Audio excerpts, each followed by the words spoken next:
O amor é fogo que arde sem se ver. É ferida que dói e não se sente, é um contentamento descontente, é dor que desatina sem doer.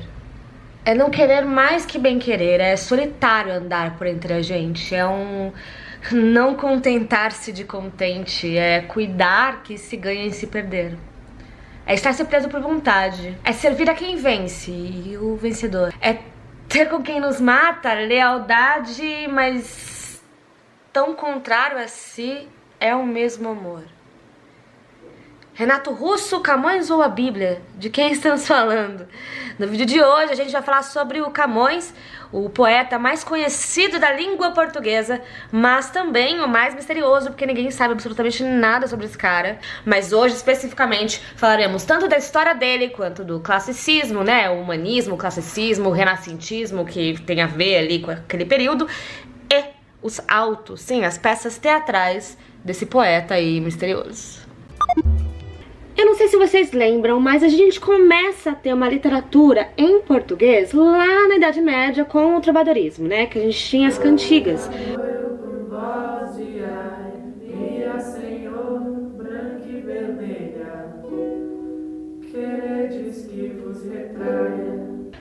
Por que as cantigas? Porque eram canções que as pessoas recitavam ali nos palácios e tudo mais. Tudo bem. E aí, o que acontece? A gente tem todo um movimento de língua portuguesa que começa a surgir daí. E aí Portugal começa a se formar. O Sá de Miranda traz para Portugal uma história diferente. Por quê? Porque eles faziam todas as poesias em redondilha. E aí eles começam a fazer, por conta do Sá de Miranda, eles começam a fazer as coisinhas, as poesias em decassílabo. O que é o decassílabo? São 10 sílabas por linha. Parece difícil, mas não é, gente. Só ir contando as sílabas que dá certo, funciona. Mas aquele esquema meio, né, complicado de rima. Mas assim, isso a gente vai falar daqui a pouco. E depois eu prometo que eu vou ensinar um jeitinho bem facinho de vocês entenderem. O que acontece? Lá nessa época, quando ele traz, a gente tem um período de transição da Idade Média para a Idade Moderna, tá? Simples assim. E esse período de transição a gente chama de humanismo, que começa quando o Sá de Miranda, então, traz essa coisa do decassílabo e o reino, né, a realeza portuguesa contrata o Fernão Lopes para escrever uma historiografia ali, umas histórias sobre as famílias, né, que vinham do reinado, sobre as famílias que tinham o quê? Poder, certo? Então a gente tem esse registro todo que a gente chama de humanismo. E uma das coisas mais importantes do humanismo, que é uma grande diferença dessa fase da Idade Média para a Idade Moderna, é o momento, né, a transição desse momento psicológico, dessa ideia psicológica, que é o quê? Deus deixa de ser tão importante. Pegou? O que é importante? O homem. O homem passa a ser o centro. Ele tá tete a tete ali com Deus, filha. Por quê? Porque a igreja tá começando a dar uma decaída, bem no comecinho de tudo. Quando a gente entra no que a gente chama na literatura de classicismo, e nas outras artes em geral, e na história a gente chama de renascentismo, tá? Mas na literatura a gente chama de classicismo. Quando a gente chega no classicismo, o que acontece? É a mesma época do Da Vinci, é a mesma época do Michelangelo. Então Galileu Galilei, a gente começa a ter, primeiro, ciência a todo vapor. E segundo, a gente começa a entender que, bom, talvez, não sei se só Deus pode ser responsável por tudo que acontece na minha vida. Talvez eu tenha que fazer alguma coisa, talvez eu seja responsável por aquilo que eu cativo, eu já diria Pequeno Príncipe, que nem existia naquela época, tá? E aí, é nessa época a Capela Sistina, por exemplo, né? Que você tem ali Deus e o homem, tete a tete ali, de igual para igual, ali, ó, zóio no zóio, entendeu? E aí a gente tem a pessoa que a gente vai falar hoje, toda essa volta pra falar de Camões, tá? Camões é um cara muito misterioso, gente. É impressionante. O homem misterioso. Porque ninguém sabe exatamente, não tem muitos registros dele, né? As poucas coisas que as pessoas conseguem descobrir, elas colocam no papel, mas a maioria são teorias, sabe? Até porque a gente tinha, nessa época do humanismo, a gente tinha muita gente fazendo coisa e gente que tinha grande apreciação das pessoas, né? O Gil Vicente, por exemplo, fazendo seus autos, né? Um muito conhecido é o Alto da Barca do Inferno, por exemplo, né? Que é super conhecido. Mas ele tem vários autos. Gil Vicente era o grande dramaturgo da época e que fazia essas encenações, esse auto, lembrando que alto com U, tá? Não alto de L de alto, de pessoa grande ou algo grande, né? A gente tá falando de alto, que são o quê? Peças teatrais com um foco normalmente mais religioso, mas às vezes só teatral mesmo. E a gente tem uma grande presença de alto e de farsa, né? Que a gente vai falar muito sobre isso hoje. O que é a farsa? Também é uma peça teatral, mas que vai ter uma caricatura, vai ter uma função crítica, tá? Uma função social ali. E que também era apresentado normalmente pra realeza, tá? Só que nessa época, outra coisa que a gente tem muito, gente, que é muito importante a gente lembrar, é a questão com a igreja, né? A luta contra a igreja. Então, a igreja tava perdendo poder, porque tava rolando o protestantismo, né?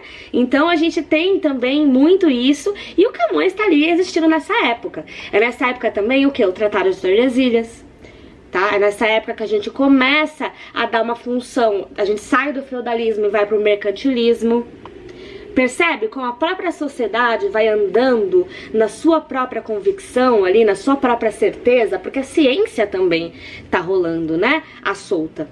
E aí, pois bem, Camões, tá? Camões nasceu em 1524, para ser exata. Camões não era rico, mas ele tampouco era pobre. Mas ele sempre foi namorador, sempre foi galanteador, era um homem, né, com um pouco arruivado, né, então assim, era um loiro acobreado, digamos assim, sabe? Então eles sempre se dão muito bem com palavras, e assim, uma coisa que é certa é que ele teve muitas mulheres, tá? Ele se apaixonou muito e se apaixonaram por ele, tá? E aí esse homem entra no exército. Não se sabe se por uma questão de dinheiro ou se por um amor à pátria, enfim, ele entra no exército. E aí ele vai diretamente, quando ele entra no exército, ele vai para Marrocos. Só que lá ele arranja uma treta fenomenal, e aí também não sabe se ele foi em batalha ou se foi uma treta com algum outro soldado, com alguém que ele viu, por alguma coisa de mulher, não se sabe. Acontece que é uma guerra de espada, né, uma batalha de espada, e ele perde o olho. Por isso que toda vez que você vê uma fotinha do Camões, ele está sem um olho, né, ele tá com um olhinho fechadinho, porque ele perdeu um olho muito cedo, ele era muito novo quando isso aconteceu, tá? Depois, o que acontece? Ele é expulso e ele vai diretamente pra Índia. Quando ele tá na Índia, ele arranja outra treta. Esse homem não cansa de arranjar treta, né? Parece até o prior do Big Brother, pra quem tá assistindo. E aí, o que acontece? Ele vai e ele é preso por conta da treta que ele arranjou. Ele é liberado, só que aí ele vai pra China. E aí é na China que acontece um grande rebuliço. Por quê? Porque o navio que ele está naufraga. Só que lá ele conhece Dinamine, que é uma mulher que vai aparecer em muitos textos do Camões. E ele se apaixona por Dinamine. Acontece que supostamente quando o navio está naufragando, ele se vê naquela dúvida cruel: salvo os meus textos ou salvo esta mulher? Isso, né, parece meio estranho e tudo mais, mas o que se sabe é que Dinamine morreu de fato nesse náufrago, né? E que ele conseguiu recuperar de fato alguns trechos, algumas obras, algumas coisas que ele tinha feito, que viraria os Lusíadas, que de longe é a obra mais famosa do Camões, né? Os Lusíadas, inclusive, é um trabalho matemático, porque lembra que eu falei que o homem era o centro de tudo, né? Você tem o antropocentrismo ou o teocentrismo. O teocentrismo era na Idade Média, o antropocentrismo é nessa fase, né? A fase de transição do humanismo e também a fase do classicismo, que é a fase de literatura para o renascentismo, tá? E aí o que acontece? Você tem esses caras que estão muito ligados na ciência, nos números, nas coisas racionais. Então, é tudo decassílabo e é tudo em soneto. O que é soneto? São 2 quartetos e 2 tercetos, tá? O que isso quer dizer, pelo amor de Deus? São 2 vezes 4 linhas, né? 4, 4, 3, 3. É só pegar a etimologia, a raiz da palavra, que vai dar pra entender direitinho o que eu tô falando, beleza? E nos Lusíadas, que é essa obra clássica aí do Camões, a gente tem então o Vasco da Gama, que é um cara português que tá num navio, numa nau, como eles costumavam chamar, e ele tá nas Índias, né? Então ele está à procura daquelas descobertas que a gente sabe muito bem onde vai dar, né? Tudo isso. E, gente, é contabilizado certinho. Por que eu falei que é uma coisa matemática? Porque eles contaram 8.816 versos e 1.112 estrofes. E lembrando, tudo decassílabo, tá?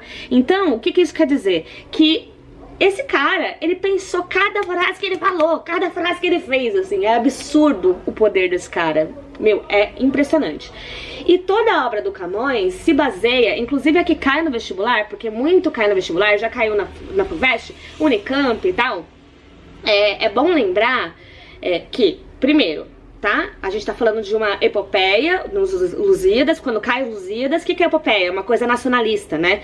De um poder exacerbado de o país que significa, né? O Vasco da Gama representa Portugal, porque ele é um homem incrível e que vai descobrir as Índias, tá?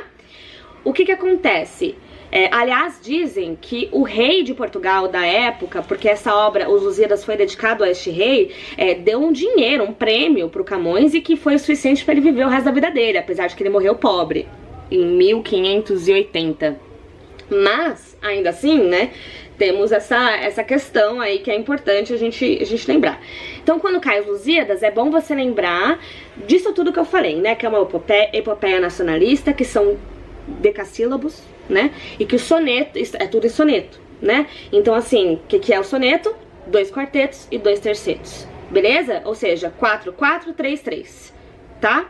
Esse é o ponto dos Lusíadas. As outras obras do Camões, inclusive a que eu abri aqui, que depois virou música, né, nas mãos do Renato Russo pelo Legião Urbana, normalmente o Camões, ele fala de amor, da Dinamene sempre, só que esse amor e também de um desconcerto, sabe, uma negatividade até com o mundo, mas não é uma negatividade que nem vai ser no romantismo, sabe, de oh meu Deus, oh vida, oh dor, não, é uma coisa, sabe, filosófica. Inclusive ele representa um ideal platônico, né, um amor platônico, ideias platônicas. Lembra que Platão, para quem tá estudando filosofia aí, Platão acreditava que existiam 2 mundos, né?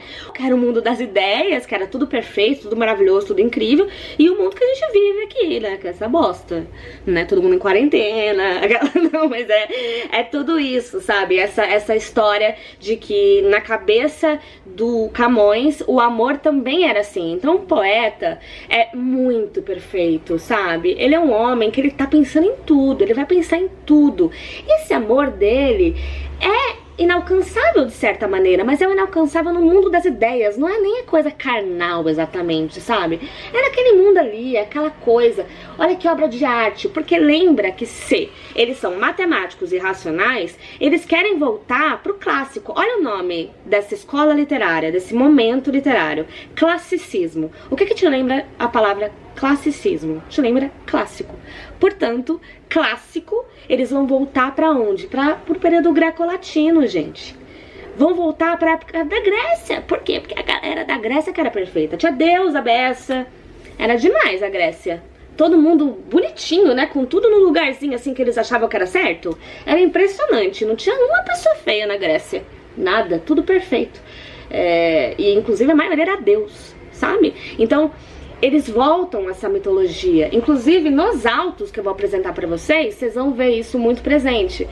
Inclusive um dos autos, que vou até já mostrar o livro, né, que é esse Teatro de Camões, são 3 autos do Camões, são os 3 autos que ele lançou em vida, né, que foram descobertos, que lançou em vida não, né? Porque, enfim, ele deve ter, isso, sempre isso com Camões, ele deve ter feito esse teatro para o rei tal, ele deve ter feito esse teatro para o governador tal. É isso, né? São estudos que vão sendo feitos, mas esse compilado, inclusive, é o único compilado que tem dos teatros, dos autos do Camões. Então, assim, e é muito legal que você leia pra você entender onde ele estava querendo ir. O que a sociedade da época estava pensando, tá? Beleza? Mas aí, um deles, o segundo auto, que é o Auto dos Anfitriões, conta a história de Hércules, mas eu já vou falar sobre isso. Enfim, então a gente tem essa tentativa de um retorno à mitologia, né? Essa tentativa de voltar ao clássico, de fazer a coisa certinha. E por isso que quando a gente fala dos Lusíadas, cara, é bizarro, assim, dá pra fazer uma linha reta certinho, a rima é onde tá com a rima, né, é a coisa A, B, A, B, A, B, C, C, se eu não tô enganada. Mas aí eu vou fazer um vídeo, gente, só pra... me cobrem, tá, se vocês quiserem isso. Vou fazer um vídeo só pra explicar o som, né, que demônios é isso, né, do AB, ABC e tal, tá? Mas no classicismo é bem facilzinho de entender, principalmente em Camões, porque tem o mesmo formato, todos. Pois bem. O sol me falece, ser a voz aceito de quem virtude deve ser passado. Vamos ao livro, então. São 3 autos presentes, ou seja, né, são 3 peças de teatro, sendo que a última... talvez seja uma farsa, porque ela é bem caricata, né? Os personagens são bem tipo, ou seja, lembra que a gente já falou sobre isso na época do naturalismo, por exemplo? Que são personagens caricatos que representam algo, né? O Camões, ele não é tão conhecido pelo seu teatro, que nem o Gil Vicente, por exemplo, que é conhecidíssimo pelo teatro que fazia. Mas ele se inspirou bastante no Gil Vicente e ele montou várias peças. O primeiro, né? Teatro que ele fez, que tá aqui inclusive, é o Auto do Filomeno. Esse Auto do Filomeno, ele tem toda uma concepção que é muito engraçada. São muitos personagens, e esses personagens, eles aparecem e somem, assim, numa velocidade que você fala, meu Deus do céu, como que você apareceu? Quem é você? O que você tá fazendo aqui? Que talvez no teatro isso fosse mais fácil, porque você ia ver a cara do ator e ia falar, ok, entendi agora. Porém, o Camões, ele tinha sobre concepção, quando ele fazia dramaturgia, quando ele fazia os autos dele, ele tinha uma ideia de que ele tinha mais que mostrar a moral da história do que necessariamente apresentá-la nos mínimos detalhes. Então, o que ele queria mostrar nesse primeiro auto, por exemplo, era justamente que o amor, galera, vence tudo. O amor é a coisa louca, o amor é muito da hora, então assim, o amor pode ser que sua vida esteja desgraçada, mas se tiver amor, sem amor nada seria, né? Já diria quem? O Renato Russo copiando Camões, não é verdade? Recitando Camões, copiar é forte, né? Então, ele tem essa ideia, só que ele também tem uma coisa com classe social que é muito pegada nele. E nesse ato do Filomeno é impressionante, assim, porque tudo começa com uma princesa que se apaixona por um cara e que pertence a uma classe social diferente da dela, né, Auto de Filomeno. E aí ela vai e acaba fugindo com ele, engravida, eles passam por um náufrago e ela tem os bebês antes, ela tem gêmeos. E esses gêmeos são criados por um pastor. E este pastor os cria, e aí a menina, que é a Damiana, eu acho, não, Florimena. A Florimena vira pastora e o Filodemo, que é o nome do auto, inclusive, Filodemo, menino, ele vai trabalhar sem saber para o próprio tio. Pegou? Só que o tio já tá rico, já é bem de vida, e ele foi criado por pastor, ele é a irmã, né? E aí, só que ele se apaixona pela filha do tio dele, que no caso é prima dele. E aí perceba, né, que ele se apaixona pela filha e fica lá cantando a moça, falando oi, tudo bom? E aí gata, quer tecer? Essas coisas assim que os jovens falam na idade moderna, né? Mesmo tendo essa diferença de classe. E ela também se apaixona por ele. Aí tudo bem, ficam lá bonitinho, começa a ficar. Em contrapartida, o filho do tio desses gêmeos, tá? Que ele também teve um casal, ele vai e se perde na floresta. E o pai dele fica procurando ele que nem maluco pela floresta. Só que aí é claro que no meio da floresta ele encontra a pobre garota gêmea, né, que é a Florimena, a pastora. E aí ele encontra com ela, se apaixona e se casa com ela ali mesmo, é Las Vegas, assim. Se casa com ela, impressionante, pá, casou. Quando ele é encontrado pelo pai, o pai fala, eita, que eu tenho uma nora agora e não sabia? Pois é, tem sim, senhor. E aí quando ele volta também pra casa, ele vê que a filha também já tava pra casar com outro. E aí ele fica assim, meu, mas eu não sei se eu quero, sabe, que vocês, meus filhos, se casem com essas duas pessoas aí desconhecidas, porque elas não têm uma classe social.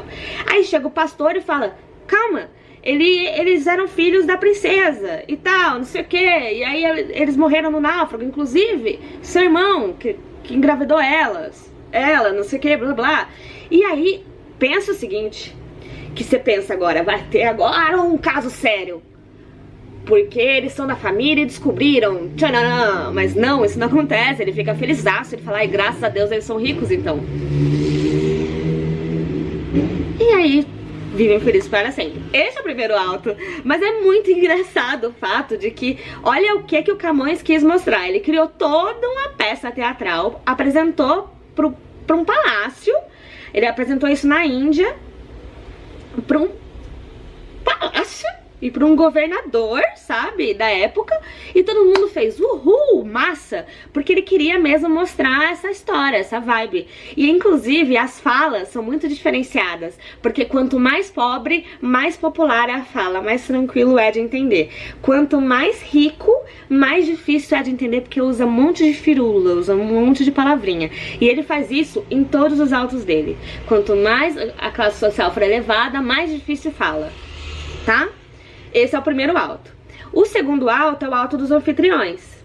O alto dos anfitriões é que eu falei pra vocês, que conta a história do Hércules. Que na verdade não conta a história do Hércules, mas como o Hércules foi concebido. E aí eu não sei se vocês sabem, não sei se todo mundo sabe disso, mas assim, existe a mitologia grega e existe a mitologia greco-romana, ou só romana, que são praticamente os mesmos deuses. Assim, tem muita diferenciação, aí agora os especialistas vão me denunciar aqui, vão jogar pedra em mim, calma.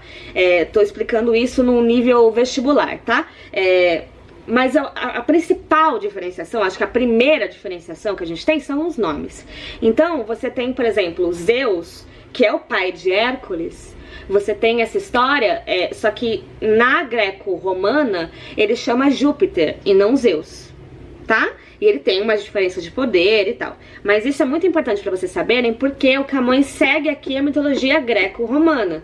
Então ele vai citar a história de Hércules baseado em um grande estudioso e com os nomes greco-romanos. Então quando ele vai falar de Zeus, ele fala sobre Júpiter, tá? E o irmão de Zeus, ele fala que é Mercúrio. E assim vai indo. E aí é muito engraçado, porque é uma puta tirada, assim, pra mim foi o alto mais engraçado de todos. Porque eu não sei se vocês sabem como que é, né, mas assim, você tinha lá a Almena, e a Almena é casada com o Anfitrião. Sim, o nome dele é Anfitrião. E aí, Anfitrião vai pra guerra, e Anfitrião está longe, está na guerra. E aí a Almena tá assim, quero meu marido. E Júpiter, que está lá nos céus, que é Zeus, no caso, olha pra baixo e fala, que mulher bonita. Eu vou ficar com essa mulher bonita. Mercúrio dá ideia. Fala, e se eu virasse o escravo do anfitrião e você virasse o anfitrião? E aí a gente engana ela, você chega lá e fica com ela, porque ela não vai ficar com outra pessoa sem seu marido. E Júpiter, Zeus, fala, é nóis. Porque lembrem-se, na mitologia grega, os deuses, eles têm defeitos assim como os homens. E pra piorar, eles têm poderes mágicos, né? Então eles são impetuosos, eles fazem as coisas. Então eles se transformam, né? E aí o anfitrião, o Júpiter, o Zeus, se transforma em anfitrião e, claro, engravida a Almena, né? Só que tem uma cena que é muito engraçada, que é a cena que eles se encontram. O anfitrião encontra com o anfitrião e o homem escravizado do anfitrião se encontra com o Mercúrio transformado nele. E que eles dão o nome de... O Camões dá o nome de sósia. Então tem um encontro dos sósias. E aí, olha como é pilantra, audácia, sabe aquele meme? Olha a audácia. O Mercúrio, já transformado, então, nesse homem escravizado, fala, eu sou o sósia. E aí, o sósia fala assim, ué, então quem eu sou? E o Mercúrio fala, se você não sabe quem é você, meu filho, por que eu vou saber? Olha que pilantra. Não é pilantra? Tipo, sabe? Tipo, ai, sósia? Não, mas eu sou sósia, então tem dois. Quem eu sou, então? Se você é o sósia real, quem eu sou? Tipo, se você não sabe nem quem você é, por que eu vou saber, sabe? E aí tem toda essa história, e é meio uma coisa, meio Jesus de Nazaré, assim, porque quando o anfitrião descobre o que aconteceu e tal, ele primeiro fica muito irritado, mas aí depois Zeus conta pra ele que vai nascer um filho semideus, né, e que ele vai dar o nome de Hércules. Inclusive, a história do Hércules toda é baseada nisso, né? Porque a Hidra, que era uma das mulheres de Zeus, fica muito enciumada com aquele filho. E primeiro ela manda serpentes do berço dele pra tentar matá-lo, as serpentes não conseguem. E aí depois ela faz com que ele enlouqueça e mate a mulher e os filhos. E aí ele vai ter os 12 castigos de Hércules, né? Porque ele vai se sentir muito culpado e vai pedir os castigos aos deuses e vai conseguir passar por todos. Então essa é a história do segundo alto, beleza? E aí o terceiro alto é o alto del rei Seleuco.